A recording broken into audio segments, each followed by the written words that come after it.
प्यारे बच्चों नमस्कार। Dear students, good morning. आज का हमारा टॉपिक है the use of since and for.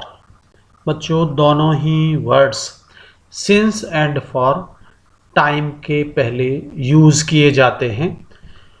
जहाँ तक टेंसेस का सवाल है, for and since perfect and perfect continuous tenses में प्रयोग किए जाते हैं। तो आज हम टेंसेस पर नहीं जा रहे हैं, आज हम आपको बता रहे हैं कि कहाँ पर तो आपको सिंस का प्रयोग करना है और किस स्थान पर आपको फॉर का प्रयोग करना है। जैसा कि आप देख रहे हैं स्क्रीन पर, विद डेफिनिट टाइम सिंस का यूज करना है। इन हिंदी निश्चित समय के पहले सिंस का प्रयोग करो। Make the use of since with definite time और a point of time. With indefinite time for का प्रयोग करो। अनिश्चित समय के पहले या साथ में फॉर का प्रयोग करें आप। Use for with indefinite time.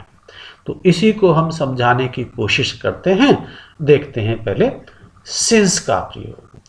Since, जैसा कि मैंने पहले कहा, डेफिनिट टाइम या ए पॉइंट ऑफ टाइम से पहले सिंस लिखें या सिंस बोलें।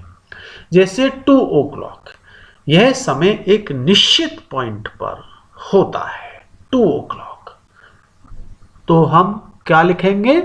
Since 2 o'clock। मंडे, यह डेफिनिट टाइम है। आप कह सकते हैं डेफिनिट कैसे है?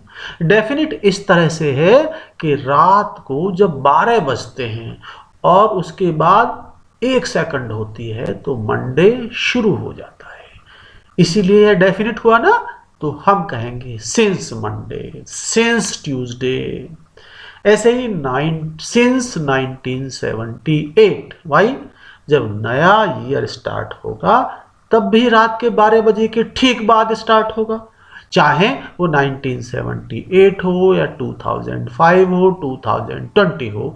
तो हम ईयर्स के नेम से पहले क्या यूज करेंगे? सिंस।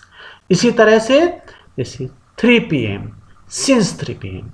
अब बर्थ, बर्थ बर्थ से पहले हम सिंस बर्थ बोलते हैं, क्योंकि जन्म किसी का भी हो वह एक निश्चित समय पर होता है।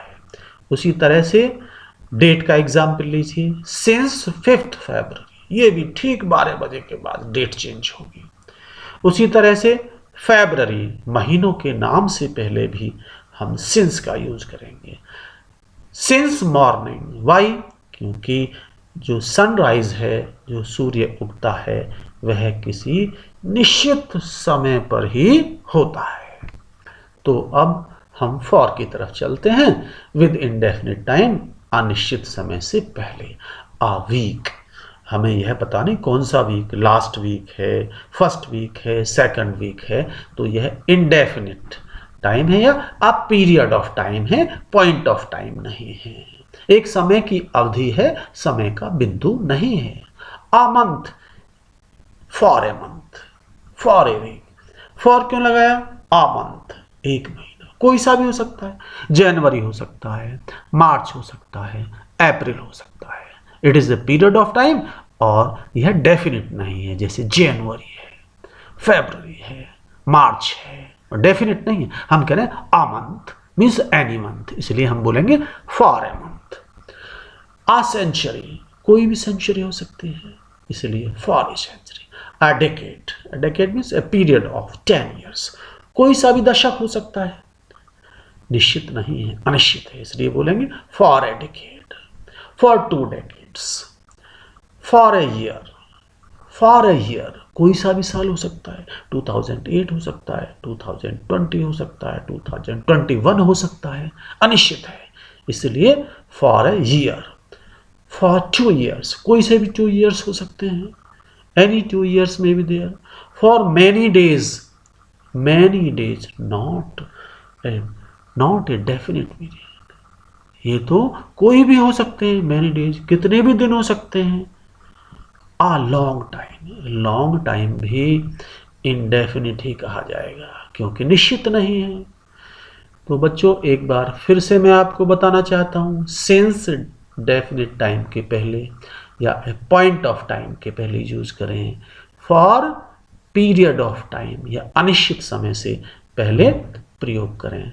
आई hope it is clear to you. एक बार फिर देखते हैं सिंस और फॉर का use. Thank you very much.